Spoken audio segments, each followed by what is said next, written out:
Good morning, ladies and gentlemen. Now we are joined by Darrell Wallace Jr., driver of the number 43 Farmer John Ford this weekend. Chevrolet, excuse me. Pardon me, guys. First availability of the day. My apologies. Bubba, to get started, tell us how you're feeling about your first Monster Energy Series start at Auto Club. Yeah, in our Chevrolet. It'd be good. I'm excited. I was watching a race last night. Starting off in Q trim, so it's always great. Freshly woken up, trying to go as fast as we can here in practice. But you know, we've had a lot of success here, a lot of good runs here in the Xfinity stuff. So just trying to utilize some of that and take that into today and learn throughout this weekend. So this place is so wide, so many grooves, and the biggest thing is tire fall off. And once that happens, you start moving up to the fence. So just got to manage it the best we can and take care of it all day. So it's good to have Farmer John on our Chevrolet. So once we get that rolling, we'll see how we shake out. Now we're going to open it up for questions. Let's start here in the front with Mike. Mike Hembry, USA Today.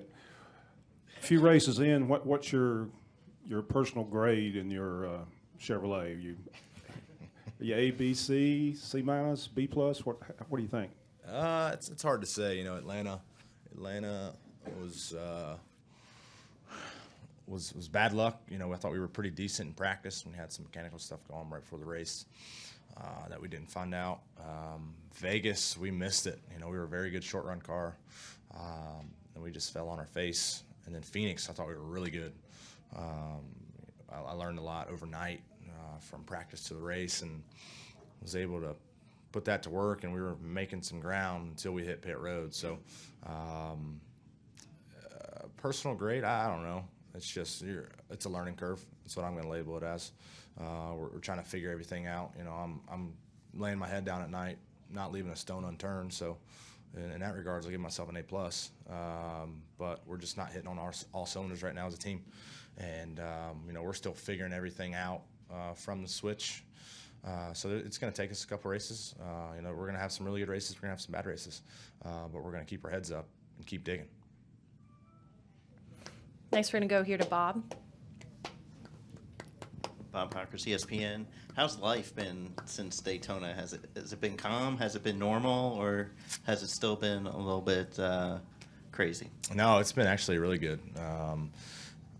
Besides the fact not being home, it'll be 18 days since I've been home. That's the only bummer right now. But Amanda and I got to have a great vacation from Vegas to Phoenix, and then I got to spend time with the King and his family in Wyoming this last week. So we had a lot of fun riding snowmobiles and stuff, and just getting to see that part of the country. I've never been to Wyoming.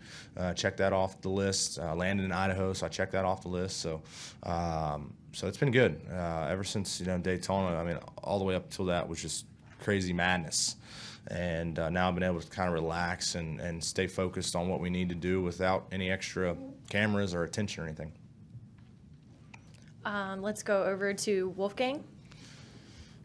Darrell, your team has a cooperation or alliance, whatever you name it, with Richard Childress. Does it mean you have specially engineers from Childress at each race, or you get some help, advice, or you have staff from Childress actually working just for your team?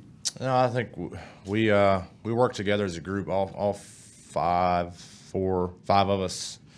We all work together, and the RCR is building our race cars, and we're implementing some of our stuff that they have learned over the years from RPM. So it's a collaboration of both, and we're all sharing notes and trying to figure out how we can be the best organization out there and get our cars better. So some races, the 3 and the 31 is what we're leaning on, just because we're still trying to figure things out. So, but it's been a great alliance so far. They've been very open to wanting to help us out. Andy Petrie over there is keeping everybody in line and making sure we're pushing the same note. Next, we'll go to Jerry Jordan. Jerry Jordan, Kicking the Tires.net and PRN. A little bit along the lines of Bob's question, but as a rookie, a lot of guys, they're so engrossed and they're so, take it in with focusing on the track and racing. Have you had the chance to have you stepped back and enjoyed it yet? Has it been fun at to this point so far? Oh, I'm enjoying it. I'm like a kid in a candy store. I mean, I'm racing against the guys I used to watch on Sunday. That's pretty badass. I remember that moment I had last year at Daytona, and I was right next to Jimmy. I was like, damn, we're racing against Seven Time right here. It's pretty cool. Now I've kind of raced around them enough and raced around the other guys enough that, you know, I'm starting to learn from them for sure. But at the same time, I'm like, man, I can't believe I'm still here. So it's all like kind of surreal still, but not letting that, you know, overshadow what we need to focus on. But it's a hell of a ride right now. You know, despite the finishes that we've had, you know, it's still, I'm still keeping a positive mindset, looking forward to each and every race because it's a reset for me. Each and every track there's no need for me to hang my head over the last finish because I don't know what the hell's next until we get to Pocono, Kentucky, Michigan, and Daytona. Next, let's go to Lee Spencer. What was it like bonding with the Key? And are you a guy that usually likes cold weather? Are you a guy that likes to ski, snowmobile, et cetera? What did you learn about just, you know, having that family time? Yeah, and I'm still in shock of, you know, racing for the King, honestly. Being around him and in his presence it's unreal. Just to see, you know, how he interacts with the fans, how he interacts with just people and family. It's the coolest thing ever.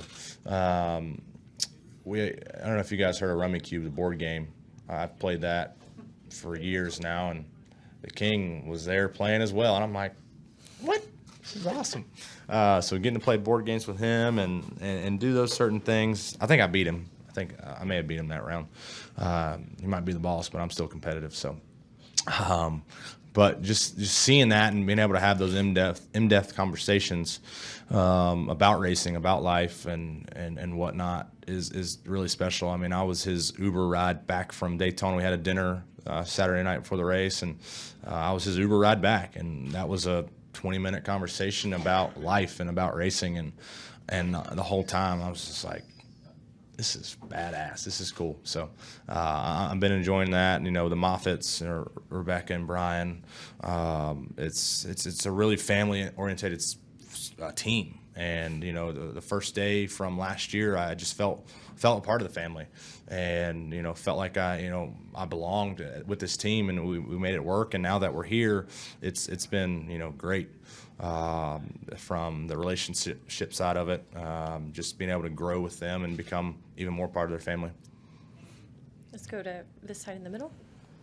Hi, Kathy Brown, pitting outside the box. You had mentioned that you've done well here in an Xfinity Series car, 6th, 3rd, and 12th place, and that was in a Ford. Mm-hmm. So is there anything now driving in the Cup in a Chevy that you can translate to your team as to how to get around the track or maybe set the car up? At the end of the day, it's just the same race car, just different manufacturers on there. So we'll see. I mean, I don't really look at, you know, that side of it as much. At the end of the day, we're still going to be all pushing 215 into turn one. So we just have to be able to manage it all, and you know, utilize what I've learned. You know, running the fence, and you know, learning where your marks are and where that boundary is. That's the biggest thing that you take from each and every car, no matter what the manufacturer is. You learn those boundaries, and you try to push that a little bit more and more each and every time. Gentleman in the plaid shirt. Pat Ticola, NASCAR.com. What sort of life lessons has the King taught you? You can overcome a lot of things if you put your mind to it and you have the will to do it, but you can never overcome fate. So that's the biggest thing that stuck out to me. So if it's meant to be, it's meant to be. If it's not, then move on. Mm-hmm. We'll go to Chris Knight. Like at Trends.com, Darrell, with the reduced Cup practice this season, do you feel like that's a hindrance to you guys, not only as a team, but also from a Chevrolet standpoint with the new body style? Reduced? Did you say reduced practice? Cup practice, yeah. Yeah. It's like, what the hell? I need all the time I can get, and they cut the time down. No, it's fine. You know, we had talked about it last weekend. Are we good with starting off in Q trim? And I'm like, yeah, sure, whatever. We'll figure it out. I mean, the 50 minutes, is that what it is today? Yeah, it goes by quick, so there's not a lot of time to be wasted. But at the same time, you got to manage that and not overstep it. So it'll be fine, though. Any further questions? All right. Thank you, Bubba. Thank you. Driving a Chevrolet. Sweet.